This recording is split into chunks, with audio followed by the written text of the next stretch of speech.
Media మిత్రులందరికీ నమస్కారం.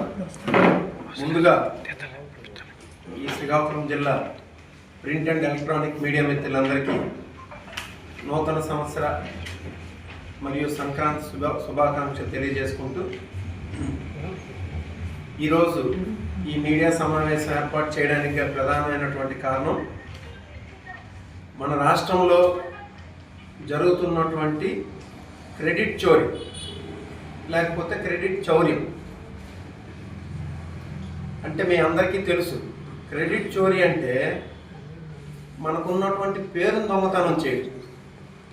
మనం వింటూనే ఉంటాం, విద్యుత్ చోరీ అని, లేకపోతే ఒక డబ్బు చోరీ అని, బంగారం చోరీ అని, లేకపోతే ఈ మధ్యనే ఇంకా కొత్తగా ఓటు చోరీ అని, ఇవన్నీ వింటున్నాం మనం.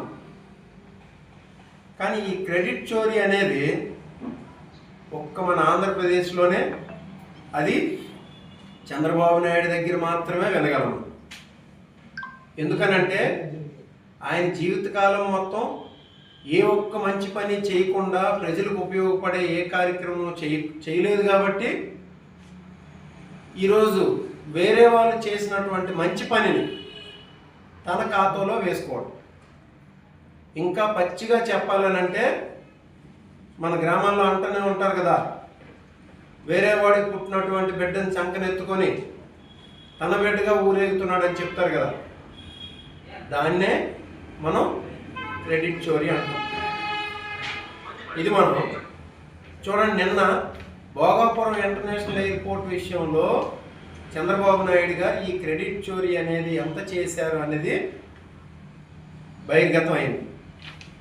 అసలు 10% కూడా భోగాపురం ఏర్పాటులో పాత్ర లేనటువంటి చంద్రబాబు నాయుడు గారు ఈరోజు ఆ భోగాపురం ఇంటర్నేషనల్ ఎయిర్పోర్ట్ ఏదో తన విజన్ వల్ల ఏర్పడిందని, తనే దీని అంతటికీ కర్త కర్మ క్రియ అని చెప్పేసని మీడియా ముఖంగా తనకున్నటువంటి ఒక 2-3 ఛానళ్ళు, ఒక 2-3 పత్రికల్లో బాకాలు ఊదుకుంటూ ఈ క్రెడిట్ చౌర్యానికి పాల్పడుతున్నారు.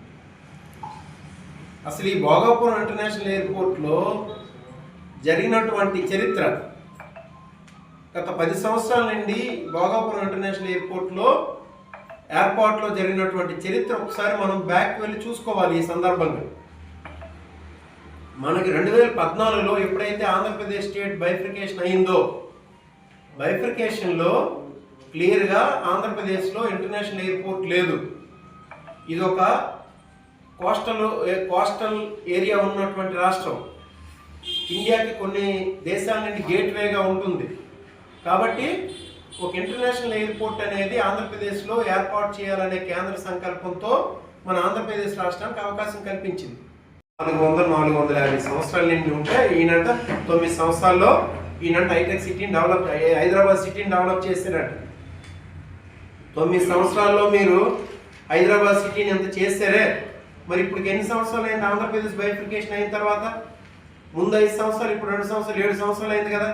9 సంవత్సరాల్లో హైదరాబాద్ సిటీనే మీరు కన్స్ట్రక్ట్ చేసేస్తే మరి 7 సంవత్సరాల్లో ఎందుకు ఆంధ్రప్రదేశ్లో ఒక సిటీని కన్స్ట్రక్ట్ చేయలేదు చెప్పండి? మీది ఇవంతా బోటకం మీద. నెక్స్ట్ సాఫ్ట్వేర్ అంటాడు. ఈ చదువుకున్న వాళ్ళందరికీ చెప్తాడు, సాఫ్ట్వేర్ నేనే తీసుకొచ్చాను ఆంధ్రప్రదేశ్కి. సాఫ్ట్వేర్ తీసుకొచ్చింది ఈయనండి, చెప్పండి. సాఫ్ట్వేర్ అనేది 1991 తర్వాత పివి నరసింహారావు గారు తీసుకున్నటువంటి ఎల్పిజి లిబరలైజేషను, గ్లోబలైజేషను, ప్రైవేటైజేషన్ నిర్ణయాల తర్వాత ఆటోమేటిక్గా మన ఇండియా అనేది ఎన్రిచ్ అయింది. ఆ టైంలో ఈయన ఉన్నాడు. ఈయన ఆంధ్రప్రదేశ్కి, హైదరాబాద్కి సాఫ్ట్వేర్ ఎవరు తెచ్చారంటే దాన్ని తీసుకొచ్చి ఈయన పాకెట్లో వేసుకున్నాడు ఆయన.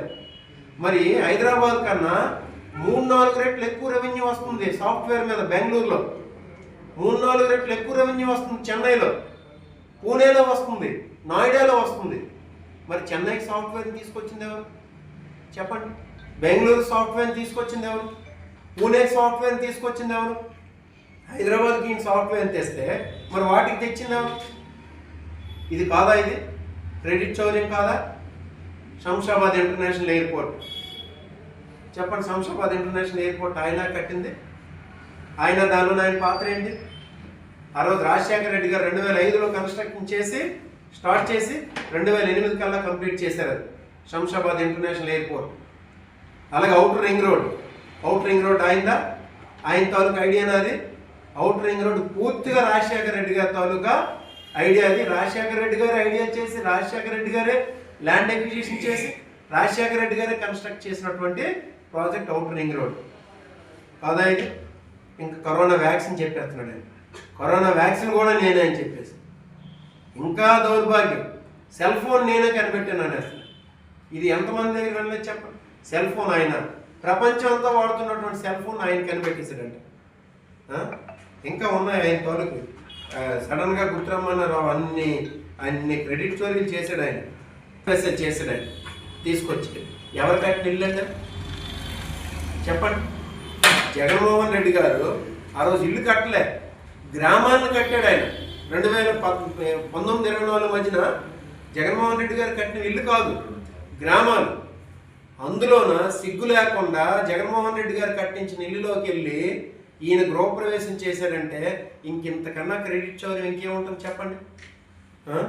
ఇంకా అదానీ డేటా సెంటర్, దానికి అప్రూవల్స్ ఇచ్చింది ఎవరు? అదానీ వాళ్ళతో కుదుర్చుకుంది ఎవరు? ఒప్పందం కుదుర్చుకుంది ఎవరు? జగన్మోహన్ రెడ్డి గారు కాదా? అదానీ పేరుని గూగుల్ అని మార్చేసి నేనే చేశాను, విశాఖపట్నానికి మొత్తం గూగుల్ డేటా సెంటర్ని తెచ్చానని చెప్పేసి మళ్ళీ అక్కడ క్రెడిట్ చౌర్యం. ఇంకా చెప్పండి. ఈ టీచర్స్ ఉద్యోగాలు ఎవరు రిక్రూట్మెంట్ చేశారు? 16,000 ఉద్యోగాలు రిక్రూట్ చేసింది ఎవరు? జగన్మోహన్ రెడ్డి గారు కాదా? దాన్ని తీసుకొచ్చి ఈయన పాకెట్లో వేసుకోవడం, ఇది క్రెడిట్ చౌర్యం కాదా? నెక్స్ట్ పోలీస్ కానిస్టేబుల్ జాబ్, దాన్ని తీసుకెళ్ళి ఇప్పుడు వరకు ఏ జాబ్కైనా 5,000 జాబులు తీసుకెళ్ళి పెద్ద సభ పెట్టేసి అక్కడ దానికి యువగలం అంట. ఒక జాబు రిక్రూట్మెంట్కి యువగలం అని పేరు ఏంటండి? నారా లోకేష్ చేసిన పాదయాత్రను తీసుకొచ్చి రిక్రూట్మెంట్కి పెడతాడా? ఏమైనా సిగ్గుందా ఈ ప్రభుత్వానికి? పవన్ కళ్యాణ్ ఒక్క మాట అడుగుతున్నాడు దీని గురించి. యువగలం పేరు పెట్టి 5,000 ఉద్యోగాలు తీశారంట. దానికి అక్కడ పెద్ద దానికోసం కోట్లు ఖర్చు పెట్టి ఒక హంగామా. ఒకే రోజున 1,26,000 సచివాలయ ఉద్యోగులు ఒకే రోజున అపాయింట్మెంట్ లెటర్స్ ఇచ్చినటువంటి జగన్మోహన్ రెడ్డి గారు ఎంత పెద్ద సంబరం చేయాలి చెప్పండి. ఇలాంటి క్రెడిట్